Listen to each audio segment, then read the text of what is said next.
السلام عليكم ورحمة الله وبركاته. الحمد لله رب العالمين والصلاة والسلام على أشرف الأنبياء والمرسلين وعلى آله وصحبه وسلم تسليما كثيرا أما بعد. سبحانك لا علم لنا إلا ما علمتنا إنك أنت العليم الحكيم. اللهم رب اشرح لي صدري ويسر لي أمري واحلل عقدة من لساني يفقهوا قولي. اللهم ربنا زدنا علما نافعا. எல்லா புகழும் அகிலங்கள் அனைத்துக்கும் ஏக இறைவனாகிய தூணின்றி வான் படைத்த அல்லாஹ் ஒருவனுக்கே புகழ் அனைத்தும் உரித்தானதாகும். அவனது சாந்தியும் சமாதானமும் அவனுடைய இறுதி தூதர் முஹம்மது ரசூலுல்லாஹ் ஸல்லல்லாஹு அலைஹி வஸல்லம் அவர்கள் மீதும் அவர்களை பின்பற்றி வாழ்ந்த சத்திய சஹாபாக்கள், தாபீன்கள், தபா தாபீன்கள், உலமாக்கள், நல்லோர்கள், நாம் நேசிப்பவர்கள், நம்மை நேசிப்பவர்கள் அனைவரின் மீதும் என்றென்றும் நின்றலவட்டுமாக. எல்லாம் அல்லாஹ்வின் நல்லடியார்களே, இன்றைக்கு நாம் பார்க்கக்கூடிய வகுப்பு என்ன அப்படின்னு சொன்னால் ஃபதுல் அஷ்ரு தில் ஹிஜ்ஜா, அதாவது 10 நாட்கள் துல்ஹிஜாவுடைய முதல் 10 நாட்களுடைய ஃபதுல்கள், சிறப்புகளை குறித்து நாங்கள் பார்க்க இருக்கின்றோம்.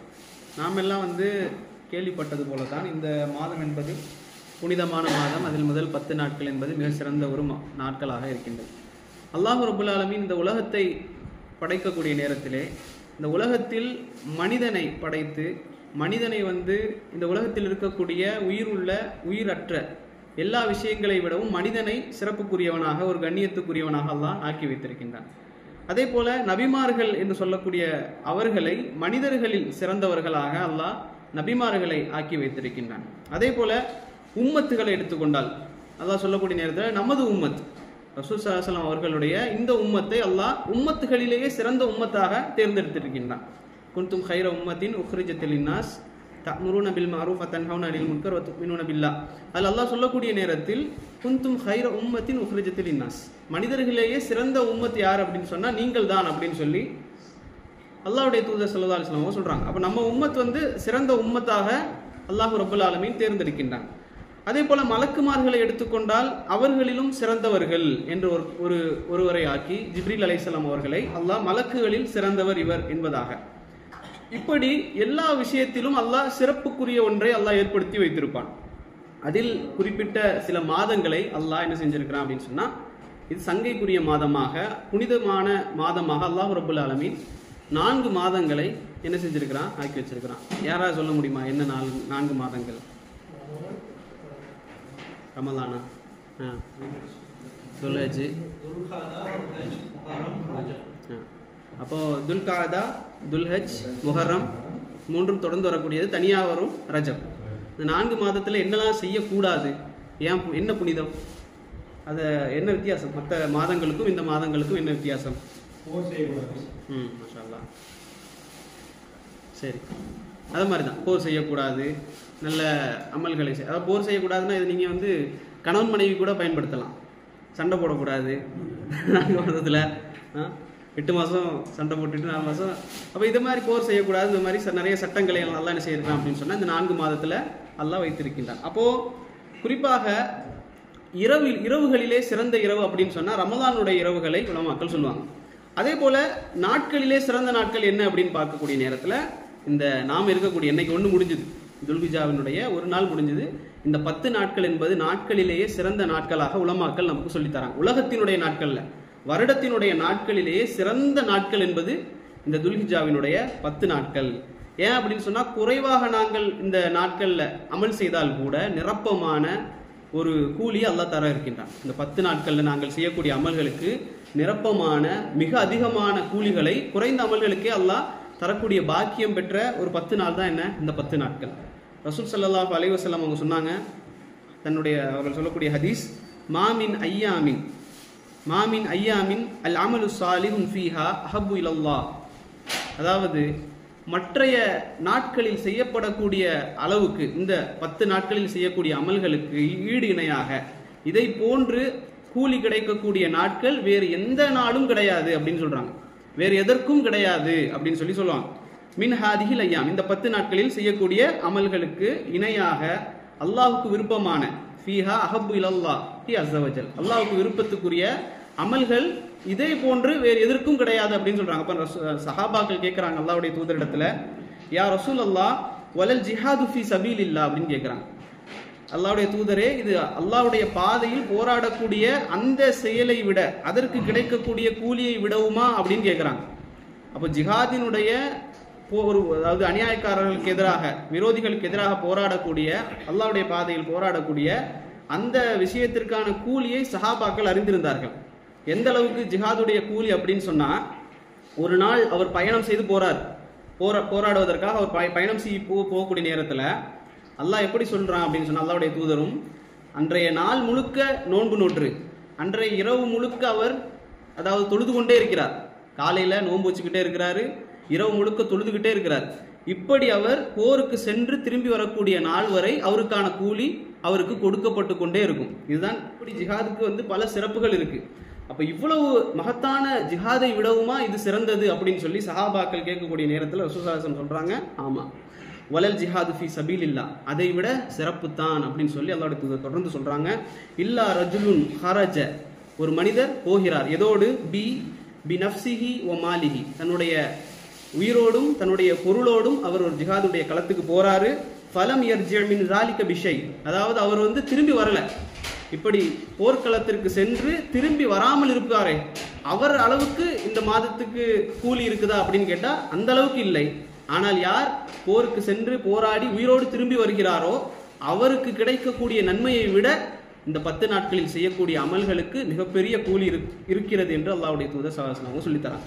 அப்ப இது அவ்வளவு சங்கைக்குரிய மாதம். இன்னொரு ஹதீஸ்ல நாங்கள் பார்க்கிறோம், அல்லாஹ்விடத்தில் அவனுடைய அன்பை, அவனுடைய நேசத்தை ஏற்படுத்தி தரக்கூடிய மிகப்பெரிய ஒரு அமல் இந்த 10 நாட்களிலே செய்யக்கூடிய அமலாக இருக்கிறது. அப்ப நாம் இந்த மாசத்துல தொழக்கூடிய 2 ரக்காத் தொழுகையாக இருந்தாலும் சரி, நாங்கள் செய்யக்கூடிய திக்ருகள், அதுக்கார்கள், சுப்ஹானல்லாஹ் என்று சொல்வதோ, அல்ஹம்துலில்லாஹ் என்று சொல்வதோ, அல்லது குர்ஆனை ஓதுவதோ, இப்படி எந்த அமலாக இருந்தாலும் சரி, அது எதற்கு ஈடானது? ஒரு மனிதர் போர்க்களத்திற்கு சென்று அவர் போராடக்கூடிய அந்த நன்மையை விடவும் மிகவும் சிறந்தது என்று ரசூல் ஸல்லல்லாஹு அலைஹி வஸல்லம் அவர்கள் சொல்லித் தருகிறார்கள். முஸ்னத் அஹ்மதிலும் இதே போன்ற ஒரு செய்தி பதிவாகப்படுகிறது. அப்போ நாம நினைச்சு பார்க்கணும், இந்த ரமலானை போன்று, ரமலானுக்கு எந்த அளவு முக்கியத்துவம் கொடுக்கிறோமோ அதே போல துல்ஹிஜ்ஜாவுடைய முதல் 10க்கு நாங்கள் முக்கியத்துவம் கொடுக்கணும். ஏன்னா இது அவ்வளவு ஆஃபரை பெற்றுத்தரக்கூடிய, குறைவான அமலுக்கு நிறைய கூலி. எப்படி நமக்கு ஒரு ஒரு ஒரு ரியால் எடுத்துக்கோங்களேன், இன்னைக்கு ஊருக்கு காசு அனுப்புகிறோம், காசு அனுப்பக்கூடிய நேரத்தில் திடீர்னு ஏதாவது ஒரு அப்ளிகேஷன், அதாவது எஸ்டிசி பேயோ ஏதோ ஒன்று அவன் சொல்கிறான், அந்த மாதிரி இன்னைக்கு ரேட் என்ன, 22 23, அவன் சொல்கிறான் 230 ரியால் நான் தரேன், இன்னைக்கு மட்டும் நீங்கள் இந்த 10 நாள் மட்டும் நீங்கள் இந்தியாவுக்கு நீங்கள் அனுப்பக்கூடிய நேரத்தில் ஒரு ரியாலுக்கு 230 ரூபா வச்சு நான் டிரான்சாக்ஷன் பண்ணி தரேன் அப்படின்னு சொல்லி ஒரு ஆஃபர் போட்டால் நம்ம விடுவோமா? கையில் 5 பைசா இருக்காது, எல்லாத்தையும் கடனையாவது வாங்கி ஊருக்கு காசு அனுப்பி பட்டினி கிடந்தாலும் பிரச்சனை இல்லைன்னு சொல்லி ஊருக்கு காசு அனுப்புவோம். இது என்ன? பைசாக்கு நம்ம வச்சிருக்கக்கூடிய மதிப்பு. பைசாக்கு நமக்கு ஒரு 50 ரியால் வைங்களேன், இன்னைக்கு அனுப்புனா 1000 ரூபாய். இது அவன் அறிவிக்கிறான் ஒரு ரியால் 230 ரூபான்னு வைங்க, 10,000 ரூபாய். 50 ரியால் அனுப்புனா ஊருக்கு 10,000 ரூபாய் போய் சேருதுன்னா யாரும் நாங்கள் என்ன செய்ய மாட்டோம், சும்மா நிற்க மாட்டோம். அப்போ நாங்கள் இந்த துல்ஹஜ்ஜுக்கு நாம் என்ன சிறப்பு, என்ன அதிகப்படுத்தி இருக்கிறோம்? உதாரணமாக எல்லா நாட்களையும் போல சாதாரணமான ஒரு நாளாக இந்த 10 நாட்கள் என்று கேட்டால் கண்டிப்பாக கிடையாது. அது ஒரு மிகச்சிறந்த நாள் என்று அல்லாஹ் சொல்லிவிட்டான். இப்போ நாம் என்ன செய்யணும்? ஏதாவது ஒரு மாற்றத்தை கொண்டு வரணும்.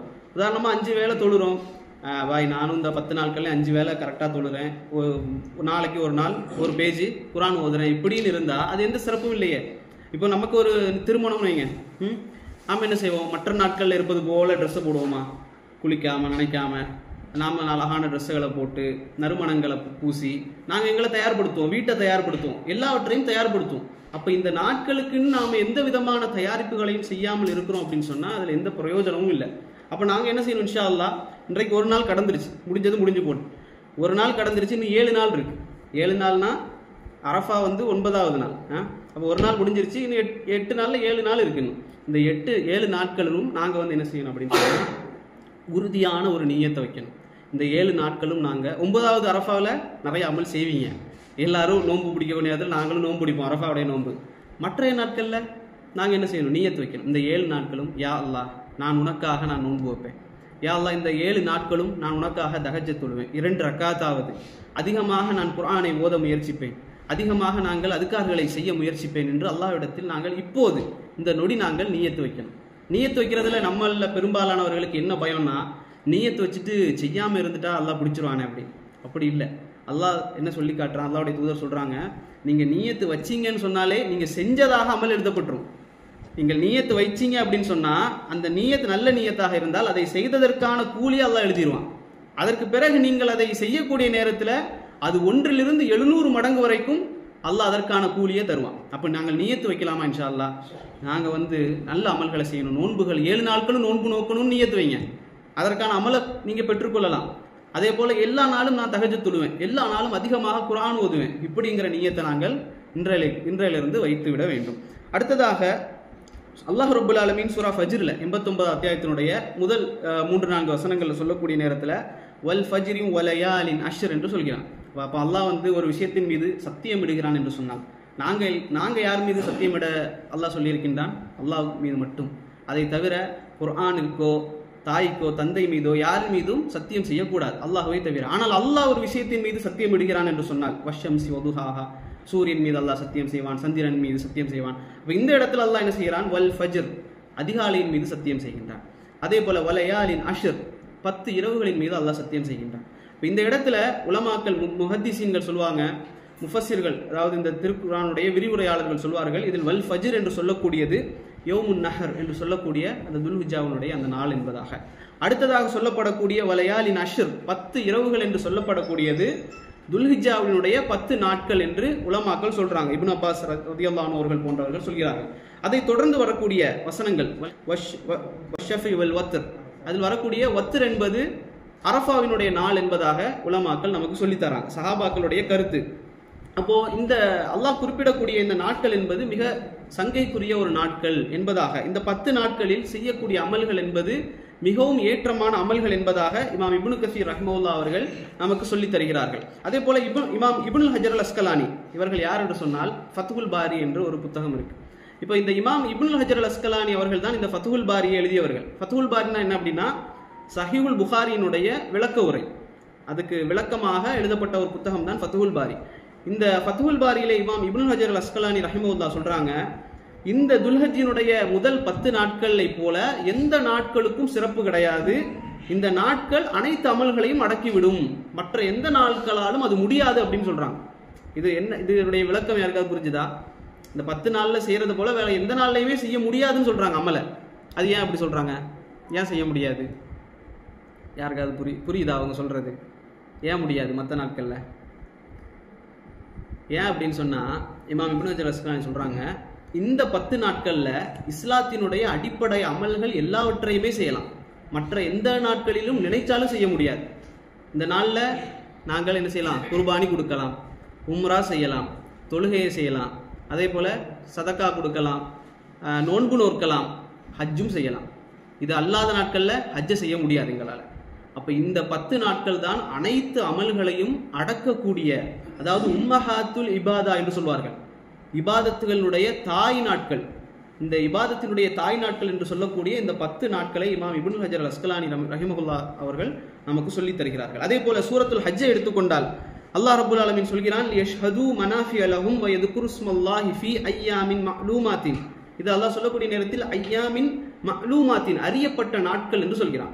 இந்த அறியப்பட்ட நாட்களில் மின் பஹீமத்தில் அன்ஆம், அதாவது அல்லாஹ் சொல்கிறான் தங்களுடைய பலன்களை அடைந்து கொள்வதற்காக வரக்கூடியவர்கள், தங்களுடைய பலன்களை அடைவதற்காக, அதாவது என்ன பலன்னா, முன்னாடி எல்லாம் ஹஜ்ஜுக்கு வரக்கூடியவர்கள் வியாபாரத்தோடே வருவாங்க, ஹஜ்ஜுடைய நேரத்தில் தான் வியாபாரமும் நடக்கும், அதற்காகவும் வருவார்கள். இது அல்லாத பலன்கள் கியாமத்தினுடைய பலன்கள், எங்களுக்கு நிறைய அமல்கள் செய்ய வேண்டும், சொர்க்கம் கிடைக்க வேண்டும் என்ற பலனை அடைவதற்காக வரக்கூடியவர்கள் அல்லாஹ் கொடுத்திருந்த அந்த பிராணிகள், 4 கால் பிராணிகள், கோழியை குர்பானி கொடுக்கக்கூடாது, ஆடு மாடு ஒட்டகம், இதை குர்பானி கொடுப்பதற்காகவும் அவர்கள் வருவார்கள் என்று அல்லாஹ் சொல்லக்கூடிய நேரத்தில் ஐயாமின் மஅலூமாத்தின், அறியப்பட்ட நாட்கள் என்று சொல்கிறார். அப்ப இந்த அறியப்பட்ட நாட்கள் என்பது இந்த 10 நாட்கள் தான், துல்ஹிஜ்ஜினுடைய 10 நாட்கள் தான் என்று உலமாக்கள் ஒருமித்த கருத்தை சொல்கிறார்கள். இமாம் இப்னு உமர் ரலியல்லாஹு அன்ஹு அவர்கள், இப்னு அப்பாஸ் ரலியல்லாஹு அன்ஹு அவர்கள் போன்றவர்கள் இந்த கருத்திலே இருந்தார்கள். அதே போல புகாரியிலே பதிவு செய்யப்பட்ட செய்தி என்ன அப்படின்னு சொன்னா, அல்லாஹ்வுடைய தூதர் ஸல்லல்லாஹு அலைஹி வஸல்லம் அவர்கள் சொன்னாங்க, 2 மாதங்கள் இருக்கின்றது, இந்த 2 மாதங்களுடைய சிறப்பை, நன்மைகளை குறைத்து இதைவிட எதுவுமே குறைக்க முடியாது, அந்த அளவுக்கு சிறப்பான 2 மாதங்கள். அது என்ன அப்படின்னு சொன்னா, அந்த 2 மாதங்களில் பெருநாட்களில் வரக்கூடிய 2 மாதங்கள் சொல்றாங்க. பெருநாள் தினம் வரக்கூடிய 2 மாதங்கள், ஒன்று ரமலானுடைய மாதம், இன்னொன்று துல்ஹிஜாவினுடைய மாதம் என்பதாக அல்லாஹ்வுடைய தூதர் சொன்னாங்க. அப்ப ரமலானுக்கு நாங்கள் கொடுக்கக்கூடிய முக்கியத்துவத்தை போல நாங்கள் துல்ஹிஜாவிற்கு இன்னும் வரைக்கும் நாம கொடுக்கல. துல்ஹிஜா வருது, பெருநாள் கொண்டாடுகிறோம், பெருநாளை எதிர்பார்க்கிறோம். ஆனா அதற்கு முந்தைய அமல்களை நாங்கள் செய்ய தவறுகின்றோமே அப்படின்னு சொன்னா அதனுடைய சிறப்புகளை நாங்கள் முழுமையாக அறியாததின் காரணமாக முஹத்திஸீன்கள் சொல்வாங்க, ரமலானை பொறுத்த வரைக்கும் இரவு தான் சிறப்பு. ரமலானிலே இரவு தான் சிறப்பு, அதிலும் கடைசி 10 இரவுகள் தான் சிறப்பு. அந்த 10 இரவுகளிலும் ஒற்றைப்படை தான் சிறப்பு. அந்த ஒற்றைப்படைகளிலும் எதுதான் சிறப்பு? லைலத்துல் கதிர் எதில் வருகிறதோ அதுதான் சிறந்தது. ஆனால் இந்த துல்ஹிஜாவினுடைய 10 நாட்களை பொறுத்தவரை காலையும் சிறப்புத்தான், இரவும் சிறப்புத்தான், 10 நாட்களுமே சிறப்புத்தான். நீங்க இரவில் அமல் செய்தாலும் பகலில் அமல் செய்தாலும் அதற்கு மிகப்பெரிய கூலி இருக்கிறது என்று முஹத்திஸீன்கள் சொல்வார்கள். அப்ப இந்த மாதம் என்பது பாவ மன்னிப்பிற்கான மாதம், பாவ மன்னிப்புக்கான மாதம், விடுதலை, நரக விடுதலைக்கான மாதம். ஏன் அப்படின்னு சொன்னா இந்த மாதத்தில் பாவத்தை விட வேண்டும், பாவத்தை அல்லாஹ் மன்னிக்க வேண்டும் என்று நாடக்கூடிய விரும்பக்கூடிய ஒரு மனிதன் மட்டும்தான் இந்த மாதங்களிலே அமல் செய்ய முடியும். ஏன் அப்படின்னு சொன்னா ஒரு மனிதன் மறுமை நாளில் சென்று நிற்கக்கூடிய நேரத்துல அவனுடைய உயிர் அவனை விட்டு கைப்பற்றப்பட்டு விட்ட அதன் பிறகு அவன் என்ன செய்வான்? நரகத்திற்கு முன்பாக கொண்டு செல்லப்பட்டதற்கு பிறகு அவன் அல்லாஹ்விடத்தில் மண்டியிடுவான். வாழக்கூடிய நாட்கள் வரைக்கும் அவன் பாவத்தை பற்றி கணக்கெடுப்பதே கிடையாது. நாம பெரும்பாலான மக்கள் நாம் செய்யக்கூடிய பாவங்கள், தொடர்ச்சியாக செல்லக்கூடிய பாவங்களை பற்றி கணக்கெடுப்பதே கிடையாது. ஆனால் மறுமை நாளில் அல்லாஹ்வுக்கு முன்பாக நிற்கக்கூடிய அந்த வேளையிலே அல்லாஹ் சொல்லுவான், நரகத்தை நான் பார்த்து விட்டேன் யா அல்லாஹ். அந்த மனிதன் சொல்வான், யா அல்லாஹ் ரப்பனா அபுசிர்னா, ரப்பனா அபுசிர்னா, யா அல்லாஹ் நாங்கள் கண்டு விட்டோம் யா அல்லாஹ், நாங்கள் கேட்டு விட்டோம் யா அல்லாஹ். அவன் சொல்லுவான், அல்லாஹ்விடத்திலே அவன் கேட்பான், என்னை திருப்பி இந்த உலகத்திற்கு அனுப்பிவிடு என்று சொல்வான். அல்லாஹ் குர்ஆனிலே சூரத்து சஜ்தாவிலே அந்த வசனத்தை அல்லாஹ் சொல்லி காட்டுவான், வலவ் யரா, அதாவது வலவ் தரா இதில் முஜ்ரிமூன நாகிசூன ரூஸிஹிம் இன்த ரப்பிஹிம், அதாவது இந்த குற்றவாளிகளை அல்லாஹ் ரப்புல் ஆலமீன் அவனுக்கு முன்பாக, இறைவனுக்கு முன்பாக நிறுத்தப்படக்கூடிய அந்த நாளிலே அவர்கள் எப்படி நிற்கிறார்கள் என்று அல்லாஹ் சொல்லக்கூடிய நேரத்திலே வலவ் தரா இதில் முஜ்ரிமூன நாகிசூன ரூஸஹும், தலைகளை குனிந்தவர்களாக அவர்கள் நிற்பார்கள். பாவிகள் எப்படி நிற்பார்கள்? தலைகளை குனிந்தவர்களாக. அவர்கள் சொல்வார்கள், ரப்பனா அப்சிர்னா வ சமிஅனா, அல்லாஹ் யா அல்லாஹ் நாங்கள் பார்த்து விட்டோம் யா அல்லாஹ், எங்கள் கண்கள் பார்த்து விட்டது, எதையெல்லாம் நாங்கள் கேட்டோமோ, எதையெல்லாம் மனிதர்கள் எங்களுக்கு உபதேசித்தார்களோ, இந்த பாவங்களை விடுவதற்காக எங்களுக்கு உபதேசித்தார்களோ அதையெல்லாம் பார்த்து விட்டோம் யா அல்லாஹ். அதாவது வ சமிஅனா, நாங்கள் கேட்டு விட்டோம் யா அல்லாஹ், ஃபர்ஜியனா எங்களை திருப்பி அனுப்பிவிடு அப்படின்னு கேட்பாங்க மனிதர்கள். ஃபர்ஜியனா எங்களை திருப்பி அனுப்பிவிடு, எதற்காக? நஅமல் சாலிஹன், நல்ல அமல்களை செய்யக்கூடியவர்களாக நாங்கள் ஆகிவிடுவதற்காக எங்களை திருப்பி அனுப்பிவிடு என்று கேட்பார்கள். ஆனால் அல்லாஹ் என்ன சொல்வான், இன்னா மூக்கினூன், அதாவது இப்படிப்பட்ட அந்த நிலையில் இருக்கக்கூடிய மனிதர்களை நபியே நீங்கள் பாருங்கள், இவர்களுடைய கேவலத்தை நீங்கள் பாருங்கள் என்று அல்லாஹ் ரப்புல் ஆலமீன் சொல்லி காட்டுவான். அப்ப இந்த நாளுக்குரிய பயம் நமக்கு இருக்கிறது என்று சொன்னால் இந்த துல்ஹஜ்ஜினுடைய இந்த 10 நாட்களை நாங்கள் பயன்படுத்துவோம். அப்ப இந்த 10 நாட்களை நாங்கள் பயன்படுத்தக்கூடிய நேரத்திலே நாங்கள் விட்ட அமல்கள், தொழுகை நிறைய விட்டிருப்போம், நிறைய தான தர்மங்கள் செய்யாமல் விட்டிருப்போம், அதே போல நிறைய நோன்புகளை நாங்கள் விட்டிருப்போம். அந்த நோன்புகளுக்கெல்லாம் பரிகாரமாக நாங்கள் இப்போது செய்யக்கூடிய அதிகமான தொழுகைகள் அல்லாஹ் என்ன செய்வான்? அதை பெருக்கி மறுமை நாளிலே எங்களுக்கு சொர்க்கத்துக்குரிய அமல்களாக அதை ஆக்கி தருவான். ஏன் அப்படின்னு சொன்னால் இன்னைக்கு பெருநாளுக்காக நாங்கள் எதிர்பார்க்கிறோம். ஆனால் பெருநாளை எதிர்பார்க்கக்கூடிய நாங்கள் அந்த பெருநாளுக்கு பிறகு எப்படி மாறுகிறோம் என்பதுதான் இங்க விஷயம். ஏன் அப்படின்னு சொன்னா சில பேர் என்னன்னா, இந்த 10 நாள் எப்படியாவது நான் பாட்டு கேட்காம இருக்கணும்னு நினைக்கிறேன், இந்த 10 நாள்களும் எப்படியாவது இந்த படங்களை பார்க்காம இருக்கணும்னு நினைக்கிறேன், இந்த 10 நாளுக்கு பிறகு பார்த்துக்கலாம் இப்படின்னு நினைச்சாலே அது என்ன, அந்த 10 நாளும் எந்த பிரயோஜனமும் இல்லை. இந்த ரமலான் வருவது, இந்த 10 நாட்கள் வருவது, இந்த முஹர்ரத்தினுடைய அந்த ஆஷுராவுடைய நோன்பு வருவது, இதுவெல்லாம் எதற்காக அப்படின்னு சொன்னா அடிக்கடி அல்லாஹ் ஞாபகப்படுத்துகிறான், நான் ஒருத்தன் இருக்கேன் எங்க மேல, என்னை கொஞ்சம் நீ என்ன செய், நினைச்சு பாரு, நான் தான் உனக்கு சாப்பாடு போடுறேன், உனக்கு மூச்சு காத்த விடுறது யாரு, நான் தான், கொஞ்சம் நீ என்ன நினைச்சு பாருன்னு சொல்லி அல்லாஹ் அடிக்கடி ஞாபகப்படுத்தக்கூடிய நாட்கள் தான் இந்த நாட்கள். வருடத்துல 2 பெருநாட்கள். அந்த பெருநாளிலும் கூட நமது சகோதரர்கள் எப்படி இருக்கிறாங்க அப்படின்னு சொன்னா, மதுவுக்கு அடிமைப்பட்டு, பெண்களுக்கு பின்னால பெருநாள் வந்துச்சுன்னா என்ன, ட்ரெஸ்ஸை போடணும், எங்கேயாச்சும் போறது, பீச்சு அங்கே இங்கே போய் சுத்துறது, இரவிலானால் மது ஜாஸ்தியாகி போச்சு. மற்ற பெருநாட்கள்ல தான் முன்னாடி அப்படி பண்ணிட்டு இருப்பாங்க. இப்போ என்ன, பெருநாள் தினத்திலும் இரவில் என்ன, இந்த மது குடிக்கக்கூடிய பழக்கம் அதிகமாகி விட்டது. அப்போ சிகரெட்டு, அதிகமாக சிகரெட் குடிக்கக்கூடியவர்கள் எப்படி அஸ்ஸலாமு அலைக்கும் வரஹ்மத்துல்லாஹ்னு சொல்லுவாங்க, அப்படியே போக போகும். ஈவன் பள்ளிவாசலுடைய கழிவறைகளில் அதிகமாக சிகரெட்டுகள் காணப்படுகிறது. அல்லாஹ்வுடைய இல்லம் சம்பந்தப்பட்ட புனிதம் இல்லை மனசுல. அப்போ வெளியே குடிக்கிறது அது ஓகே, ஹராம் தான். ஆனா பள்ளிவாசலுக்கு உள்ளே வந்து அந்த கழிவறையில் கூட இந்த ஹராமை செய்யக்கூடியவர்கள் அல்லாஹ்வை பயந்து கொள்ளணும். அப்போ அதை நாங்கள் என்ன செய்யணும்? இந்த மாதிரி நிறைய பாவங்கள், உதாரணத்துக்கு தான் சொல்றது, இந்த பாவங்களை நாங்கள் என்ன செய்யணும்? இந்த துல்ஹஜோடு நாங்கள் விடுவதற்கு முயற்சி பண்ணணும்.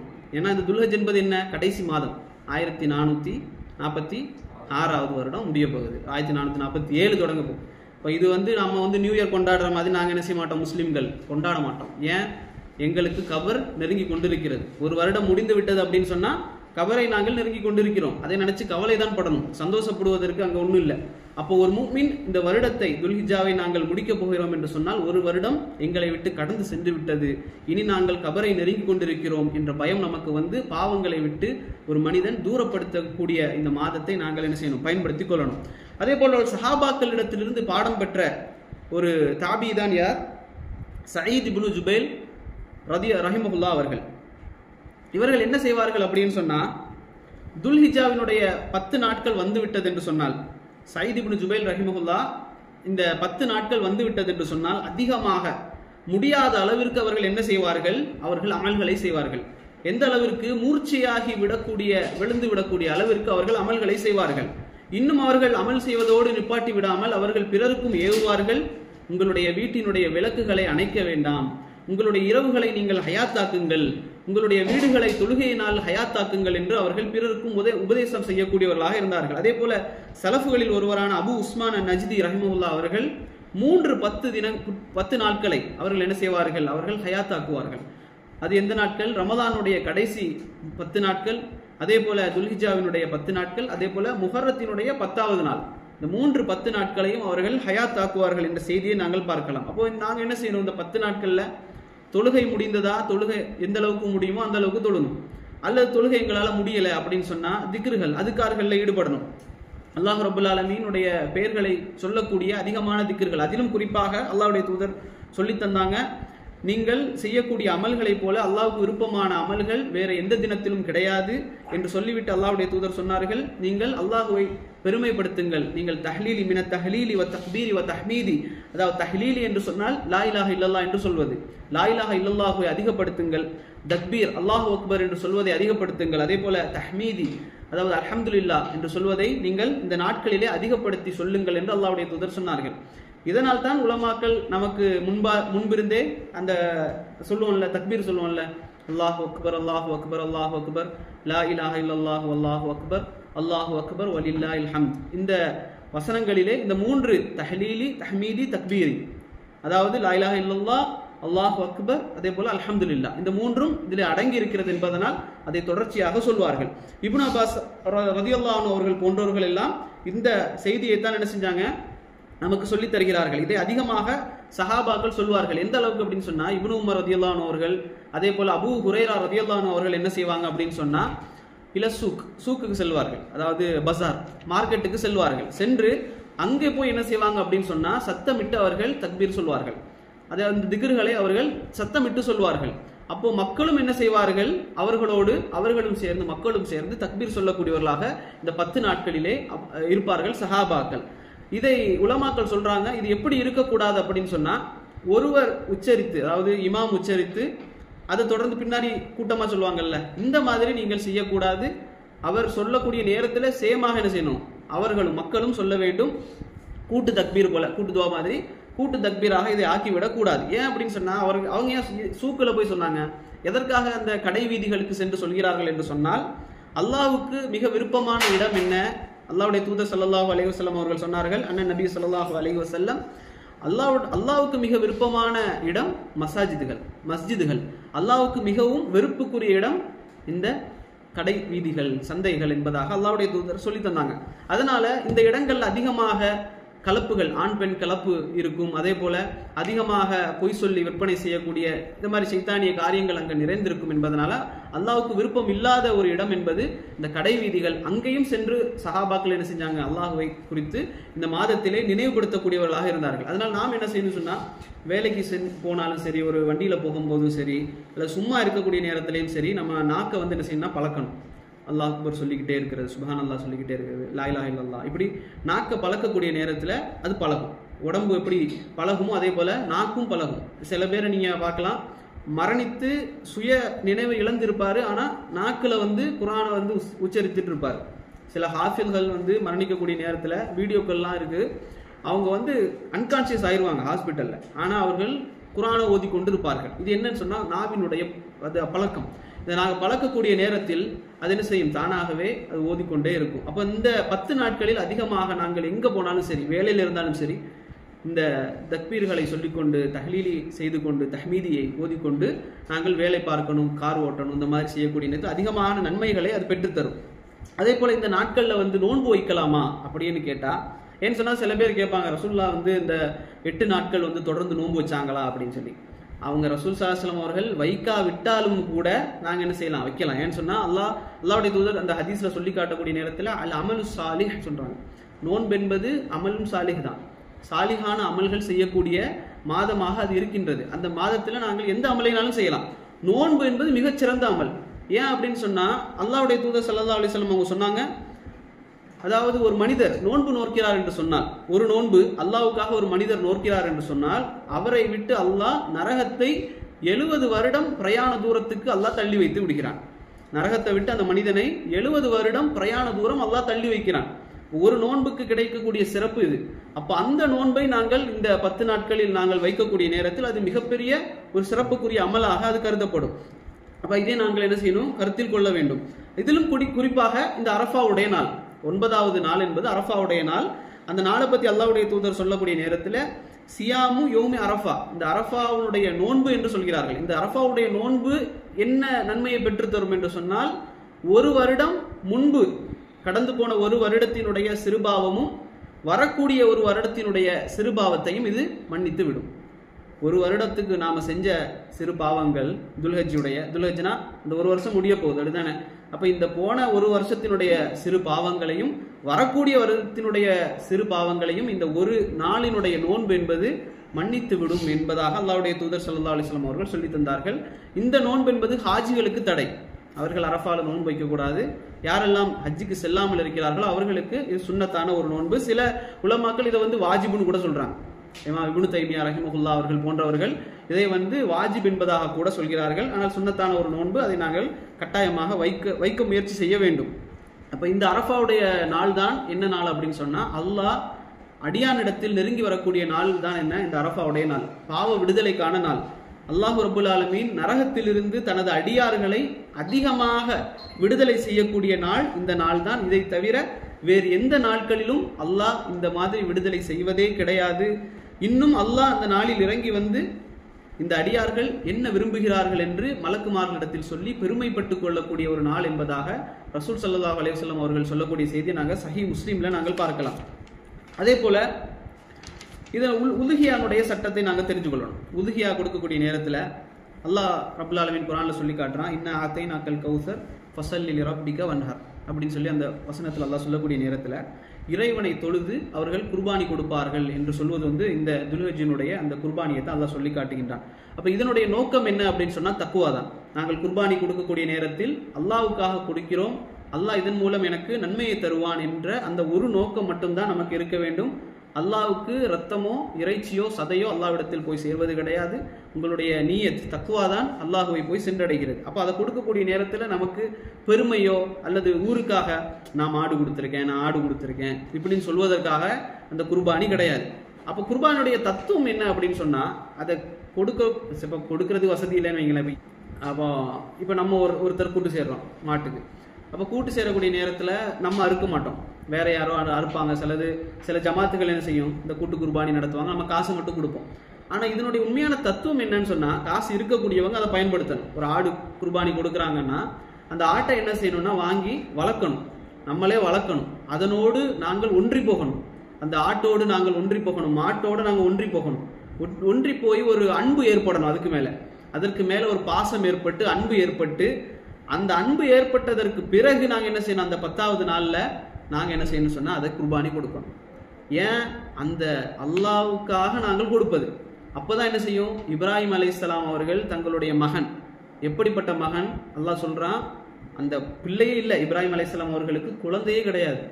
அவர்களுக்கு பல வருடங்கள் 90 வயதுன்னு சொல்றாங்க, சிலருக்கு மேலாக இருக்கக்கூடிய அந்த இப்ராஹிம் அலைஹிஸ்ஸலாம் அவர்களுக்கு குழந்தை பிறக்குது. அந்த குழந்தை எப்படிப்பட்ட குழந்தையா மாறுது? ஓடி விளையாடக்கூடிய ஒரு நல்ல குழந்தையாக, அதாவது நல்ல உணர்ச்சி உள்ள நல்ல பக்குவமான ஒரு அழகான ஓடி விளையாடக்கூடிய குழந்தையாக அந்த குழந்தை மாறியதற்கு பிறகு அல்லாஹ் கனவுல அறிவிச்சு கொடுக்குறான், இந்த பிள்ளைய வந்து நீ என்ன செய், குர்பானி கொடு அப்படின்னு சொல்லி. அப்ப அந்த நேரத்தில் அந்த இப்ராஹிம் அலைஹிஸ்ஸலாம் அவர்கள் அதற்கும் தயங்காமல் அவர்களை குர்பானி கொடுப்பதற்காக சென்றாங்கன்னு சொன்னா அதுல ஒரு சதவீதமாவது நமக்கு வேணும். அந்த தத்துவம் என்பது அதுதான். அந்த ஆட்டை நாங்கள் வளர்த்து அதனோடு ஒன்றி போய் பாசமாக இருந்து அதை நாங்கள் அறுக்கணும். அறுக்க முடியாதவர்கள் பிறருக்கு கொடுப்பது வேற. ஆனால் நாங்கள் அதை அறுக்கக்கூடிய நேரத்தில் இப்ராஹிம் அலைஹிஸ்ஸலாம் அவருடைய உணர்வில் 1% நமக்கு உள்ளத்தில் வந்து அல்லாஹ்வுக்காக நாங்கள் எதையும் செய்ய தயாராக இருக்கிறோம் என்ற உணர்வு நமக்கு வந்தது மிக சிறந்த ஒரு உதுகியாவாக அது இருக்கும். அதே போல வசதி இருந்தும் கொடுக்காமல் இருப்பது என்பது வெறுக்கத்தக்கது, அது மக்ரூஹ். வசதி வந்துருச்சு ஆனா கொடுக்காம இருக்கிறோம் அப்படின்னு சொன்னா அது மக்ரூஹ். சிலர் கேட்பாங்க, அந்த கடன் இருந்தா கொடுக்கலாமா அப்படின்னு. இப்போ சிலருக்கு வந்து சாப்பாடுக்கே வழி இல்லை, அவர் கடன் வாங்கி தான் இது பண்றாருன்னா அவருக்கு கொடுக்க வேண்டிய அவசியம் இல்லை. ஆனா சில கடன்கள் இருக்கும், பின்னால கட்டி கொள்ளலாம் அப்படிங்கிற கடன், அவர்கள் எல்லாம் என்ன செய்யலாம், இப்போ கொடுக்கலாம். இப்போ அவர்களுக்கு குர்பானி கொடுப்பதற்கு காசு இருக்கும், 5000 ரூபாய் சம்திங் அது இருக்கும், அதை கொடுத்து அவங்க என்ன செய்யலாம், குர்பானியுடைய நன்மையை பெற்றுக்கொள்ளலாம். இது வந்து சில மக்கள் என்ன நினைக்கிறாங்கன்னா, ஆடு வந்து முழுமையாக கொடுத்தாதான் அந்த கூலி. அப்படி இல்லை, நம்மளால எவ்வளவு முடியுதோ அந்த காசை கொடுத்து நாங்கள் குர்பானி கொடுத்தாலே போதும். முழுமையாக ஒரு மாட்டை கொடுத்தவருக்கு கூலியா கூட அதான் என்ன செய்வான், அதுக்கு கொண்டு வந்து சேர்ப்பான். அப்போ இதுல வந்து ரசூல் ஸல்லல்லாஹு அலைஹி வஸல்லம் அவர்களும் குர்பானி கொடுத்திருக்கிறாங்க. கருப்பு கலந்த வெண்மையிலான கொம்புள்ள 2 ஆடுகளை தங்களுடைய கைகளாலே அல்லாஹ்வுடைய தூதர் ஸல்லல்லாஹு அலைஹி வஸல்லம் அவர்கள் குர்பானி கொடுத்திருக்கிறார்கள் என்ற செய்தி அனஸ் ரலியல்லாஹு அன்ஹு அவர்கள் அறிவிக்கிறார்கள். அதே போல நாங்கள் குர்பானி கொடுக்கக்கூடிய பிராணி என்பது ஆடு, மாடு, ஒட்டகம். இதுல வந்து 4 விஷயங்கள் இருக்கக்கூடாது. செவிடு இருக்கக்கூடாது, அதே போல குருடு இருக்கக்கூடாது, நோய் இருக்கக்கூடாது, அதே போல நொண்டி இருக்கக்கூடாது. அல்லாஹ்வுடைய தூதர் ஸல்லல்லாஹு அலைஹி வஸல்லம் சொன்னாங்க, 4 விஷயங்கள் தெளிவாக தெரியக்கூடிய பிராணிகளை நீங்கள் குர்பானி கொடுக்காதீர்கள். தெளிவாக தெரியக்கூடிய நொண்டி, தெளிவாக தெரியக்கூடிய அந்த பார்வை குறைபாடு, தெளிவாக தெரியக்கூடிய நோய், அதே போல எலும்போடு சதை இல்லாத மெலிவு. இந்த 4 விஷயங்கள் இருக்கக்கூடிய பிராணிகளை நீங்கள் குர்பானி கொடுக்காதீர்கள் என்று அல்லாஹ்வுடைய தூதர் சொன்னார்கள். அதே போல யார் வந்து தொழுகைக்கு முன்பாக, அல்லாஹ்வுடைய தூதர் சொன்னாங்க, யார் தொழுகைக்கும் குத்துபாவுக்கும் முன்பாக குர்பானியை கொடுக்கிறாரோ அவர் வந்து தன்னுடைய தேவைக்காக கொடுத்தவராக ஆகிவிடுவார். யார் தொழுகைக்கும் குத்துபாவுக்கும் பின்பாக, அதாவது பெருநாளுடைய தொழுகைக்கு பின்பாக யார் கொடுக்கிறாரோ அவர்தான் குர்பானி கொடுத்தவராக ஆகுவார் என்ற செய்தியை சஹீஹ் முஸ்லிம்ல பார்க்கலாம். யார் சாப்பிடலாம், நாங்கள் சாப்பிடலாமா அடுத்தவங்க அப்படின்னு சொன்னா தாராளமாக சாப்பிடலாம், பிறருக்கும் கொடுக்கலாம், ஏழைகளுக்கும் கொடுக்கலாம். ஆனா ஒருத்தருக்கு மட்டும் கொடுக்க கூடாது. கறியோ யாருக்கு கொடுக்க கூடாது? இல்ல, ஒரே ஒரு ஆளுக்கு மட்டும், ஒரு ஆளோ 2 ஆளோ 3 ஆளோ, அறுத்தவருக்கு கொடுக்க கூடாது. மாடையோ ஆடையோ அறுப்பதற்கு வருவாங்கல்ல, கூலிக்கு அறுத்து தருவதற்கு வருவார்கள்ல, இவர்களுக்கு இறைச்சியும் கொடுக்க கூடாது, தோலையும் கொடுக்க கூடாது. அந்த மாட்டிலேயோ ஆட்டிலேயோ ஒட்டகத்திலேயோ எதையுமே அவருக்கு கொடுக்க கூடாது. ஏன் அப்படின்னு சொன்னா கூலி அவருக்கு தனியாக கொடுக்கணும். இந்த மாட்டினுடைய மொத்த கொம்பு கூட எதையுமே அவருக்கு கூலியாக கொடுத்துடக்கூடாது. ஏன்னா இது மொத்தமாக யாருக்கு, அல்லாஹ்வுக்காக நாங்கள் குர்பானி கொடுப்பது. அந்த அதுல இருந்து ஒரு கூலியை நாங்கள் எடுத்து அவருக்கு கொடுத்துடக்கூடாது. புரிஞ்சுதா? கூலியை கொடுத்துடலாம், அதையும் கொடுக்க கூடாது. அது வந்து ஒரு வாள் எடுத்து வருவாங்க அறுக்கிறதுக்கு, அவங்க வந்து அறுத்து மட்டும் போட்டு போயிட்டே இருப்பாங்க. அது நம்ம யாருனாலும் வச்சுக்கலாம், இல்லை நம்மளாலும் வச்சுக்கலாம். இது அடுத்தனா வெட்டி பொடியை முடிச்சு வெட்டி கொடுத்து. சரி, இப்போ அவர் வந்து கூலி கேட்பாரு, எவ்வளோன்னு சொல்லி பேசி தானே வருவாரு. அந்த காசை கொடுத்துட்டீங்களா? கொடுத்துட்டீங்க. அதான் சொன்ன, அது நம்ம கொடுத்துக்கொள்ளலாம். கூலியா இந்த ஆட்டினுடைய தோலோ இறைச்சியோ இருக்கக்கூடாது. கூலியை கொடுத்துடக்கூடாது. அதை வந்து இதுல கழிச்சு அந்த மாதிரி அது பண்ணிடக்கூடாது. அல்லாஹ்வுடைய தூதர் அதை வந்து தெளிவாக நேரடியான செய்தியாக சொன்னாங்க.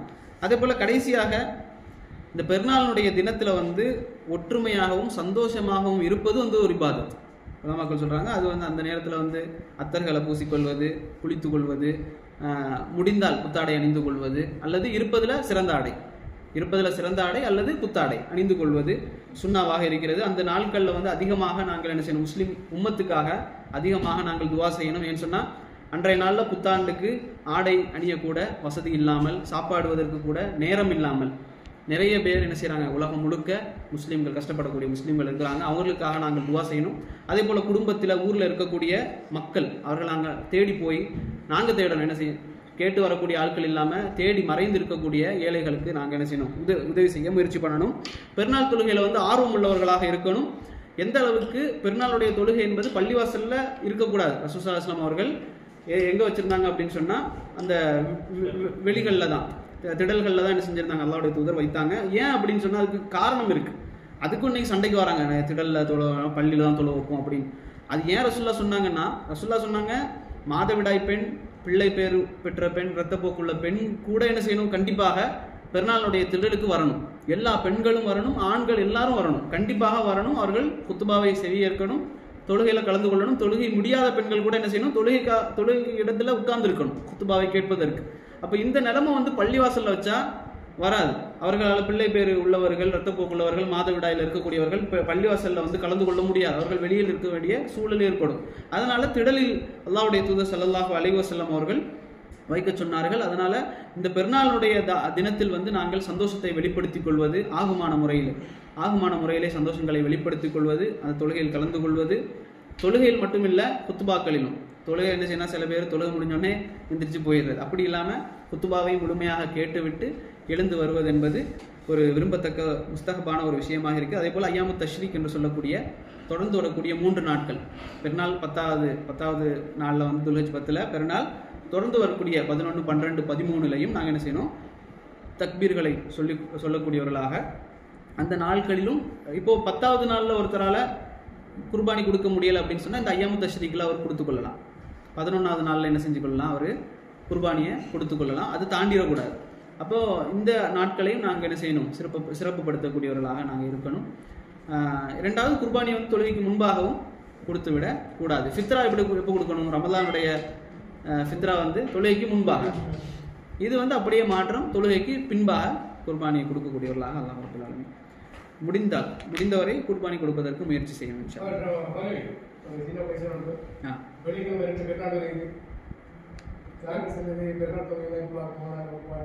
ஆமாம், அப்படி ஒரு செய்தி இருக்குது. அதாவது நீங்கள் வந்து ஒரே நாளில் வந்து 2 பெருநாள் தான் அது. அதாவது வாரத்தினுடைய பெருநாள் வெள்ளிக்கிழமை, வருடத்தினுடைய பெருநாள் வந்து 2 பெருநாள். அப்போ இந்த 2 பெருநாளும் ஒரே நேரத்தில் வரக்கூடிய நேரத்தில் ஒரு குத்துபாவை மட்டும் இது பண்ணால் போதும். ஆனால் இப்போ வந்து முஸ்லீமாக இருக்கிறார் இவர், இது வந்து எப்போ பொருந்தும்னா ட்ராவலில் இருக்கிறவங்களுக்கு, பிரயாணியில் இருப்பாங்கள்ல, இவங்களுக்கு வந்து என்ன செய்யும், அவங்க வந்து பெருநாள் கொண்டாடியாச்சா பின்ன அவங்க வழியில் வந்து லொஹர் தொழுது கொள்ளலாம். ஊரில் இருக்கிறார் அப்படின்னு சொன்னால் லொஹர் எங்கே தொழுவார் அவர், ஜமாத்தில், பள்ளிவாசலில் தானே தொழணும். அப்போ ஜமாத்தோட தொழக்கூடியவராக இருந்தால் அவர் என்ன செய்வார், பள்ளிவாசலுக்கு தான் போகணும். பள்ளிவாசலுக்கு போனால் அங்கே என்ன நடக்கும், குத்துபா நடக்கும், ஜும்மா நடக்கும். அது ஜும்மாவில் ஒரு ஜும்மா தான் தொழுதாகணும். இது அல்லாத ஒருத்தர் பிரயாணத்தில் இருக்கிறாருன்னா அவர் என்ன செய்ய, ஜமாத் தொழ வேண்டிய அவசியம் இல்லை. எங்கேயாவது என்ன செஞ்சு கொள்ளலாம், லொஹர் தொழுது கொள்ளலாம். அவர் வந்து கட்டாயமாக ஜமாத்து பள்ளியை தேடி போய் ஜும்மா தொழணும் அவசியம் இல்லை. 2 ரக்காத்து தான்.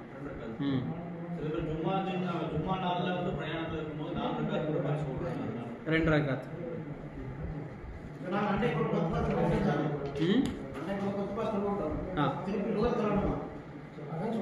ஆமா தொழணும். லோகர் இல்லை, ஜும்மா வந்து ஜும்மா தொழு. ஆமா இல்ல இல்ல, ஜும்மா தொழுகை முடிஞ்சதுக்கு பிறகு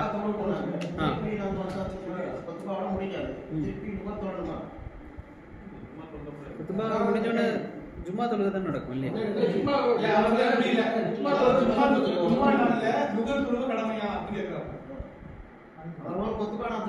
ஜும்மா நாள்ல லொஹர் தொழுகை கடமையானா? ஆமா ஆமா கடமை தான். இல்ல நீங்க வந்து காலையில பெருநாள் தொழுதுட்டீங்க இல்ல, காலையில ஜும்மா பெருநாளுடைய நாள்ல காலையில தொழுதுட்டோம். இப்போ 12 மணி வருது, 12 மணி 12:30 வருதுன்னு வைங்களேன், கண்டிப்பா தொழணும். பெருநாளுடைய தொழுகை தனி, ஃபஜ்ருடைய தொழுகை தனி, பெருநாளுடைய தொழுகை தனி, லொஹருடைய தொழுகை தனி. ஆமா ஃபர்ல் அது.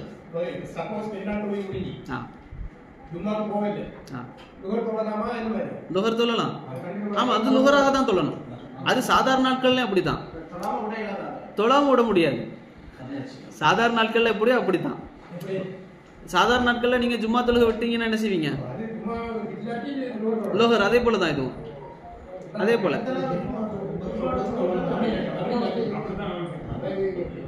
கரெக்ட் தானே? அப்படித்தானே? புரிஞ்சுதா? முடிஞ்சது. அதே மாதிரி துணி பொருள் அது ஆமாம், பெருநாள் தொழுகைக்கு முன்னால சாப்பிடாம போறது சிறந்தது. அதாவது ஹஜ் பெருநாளைக்கு சாப்பிடாம போகணும். நோம்பு பெருநாளைக்கு சாப்பிட்டுட்டு தான் போகணும். ஒரு பேருத்தம்பழமோ 3 5 ஒற்றைப்படையில குடிச்சுக்கலாம் சாப்பாடுன்னு சொல்லி. இல்லை நீங்க தண்ணி எல்லாம் குடிச்சுக்கலாம், பிரச்சனை. நோம்பு போடுங்க.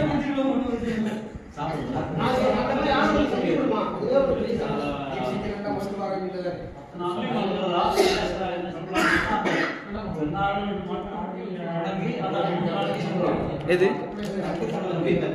தக்பீர் வந்து நம்ம இப்ப இருந்தே சொல்ல ஆரம்பிச்சோம். இது அதே போல தக்பீர் வந்து அன்னையிலேருந்து 13 வரைக்கும் ஹஜ் பெருநாளோட முடிக்கிறது இல்லை. அது அப்படியே தொடர்ந்துக்கிட்டே இருக்கணும், அது வேற. அதுக்கு பிறகு நாங்கள் என்ன செய்யணும்னா முடிஞ்ச வரைக்கும் லா இலாஹ இல்லல்லாஹ் வஹ்தஹு லா ஷரீக லஹு இதே மாதிரி 100 முறை சொல்லக்கூடிய நேரத்தில் கடல் நுரையளவு பாவங்கள் மன்னிக்கப்படுது. இப்போ திக்ருகள் சம்மந்தமாக ஒரு நாள் எடுக்கலாம்னு நினச்சேன். அதாவது சில திக்ருகள் இருக்குது, ஒரு நாளில் 100 முறை சொல்லக்கூடிய நேரத்தில் கடல் நுரையளவுக்கு பாவங்கள் மன்னிக்கப்படும். இப்படி நிறைய செய்திகள், இதையெல்லாம் நாங்கள் தொடரணும். சரி, என்ன ஜின்னுடைய பெயர்கள் ஏதாவது சொல்லுங்க போவோம். ஏதாவது பெரிய ப்ரோக்ராம் வரும்போது ப்ரைஸ் கொடுக்கலாம். ஒரு 3 ஒரு 5 எண்ணம் சொன்னேன், ஒரு 3 எண்ணம் சொல்லுங்களேன். கிட்டத்தட்ட வந்துட்டாப்பா. இஃப்ரீத்னு ஒரு ஜின்னு. கரீன் வந்து நம்ம கூடவே இருக்கிறது, ரத்த நாளங்கள்ல ஓடிக்கிட்டே இருக்குது. ரத்த நாளங்கள்ல கரீன்.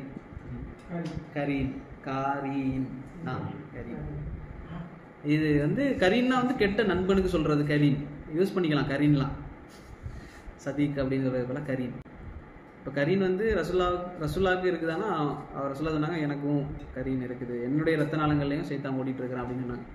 அப்போ ரசூலா எதுக்கு சொன்னாங்கன்னா, ரசூலாவும் அவங்களுடைய மனைவி வந்து ஒரு இடத்துல பேசிக்கிட்டு இருக்கிற நேரத்தில் 2 சஹாபாக்கள் வந்து கிராஸ் ஆகி போவாங்க. அப்போ அவங்க வந்து பார்க்காத மாதிரி போயிடுவாங்க. ரசூலா வந்து கூப்பிட்டு சொல்லுவாங்க, இது மாதிரி மனைவிட்டு தான் பேசிகிட்டு இருக்கிறேன் அப்படின்னு. அவங்க சொல்லுவாங்க, ரசூலா நாங்கள் வந்து உங்களை தப்பாக நினைப்போமா அப்படின்னு. அவங்க ரசூலா சொன்னாங்க, நீங்கள் நல்லவங்க தான், உங்களுடைய நாடி நரம்புகளில் சைத்தான் ஓடிட்டு இருக்கிறான்.